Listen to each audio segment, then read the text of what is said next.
वफाकी हुकूमत ने प्रोरेटा निज़ाम पर ओवर बिलिंग की मद में बिजली सार्फिन को बड़ा रिलीफ दे दिया। प्रोरेटा सिस्टम के तहत चार्ज इजाफी यूनिट्स पर सस्ता टैरिफ लगाने के अहकाम जारी कर दिए।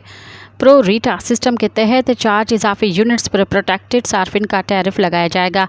प्रोटेक्टेड कैटेगरी के तहत सार्फिन को 27 के बजाय 13 रुपये यूनिट टैरिफ लगाने का हुक्म दिया गया है। प्रोटेक्टेड कैटेगरी से निकलने वाले सार्फिन के बिलों पर कम रेट लगाया जाएगा। रवा माह के बिलों में सार्फिन के बिलों में क्रेडिट दिया जाएगा। नेपरा ने मुकर्ररा तारीख के बाद जमा होने वाले बिलों पर जुर्माना भी ख़त्म कर दिया। लेस्को ने 27 रोज़ की बुनियाद पर सार्फिन के यूनिट्स चार्ज किए।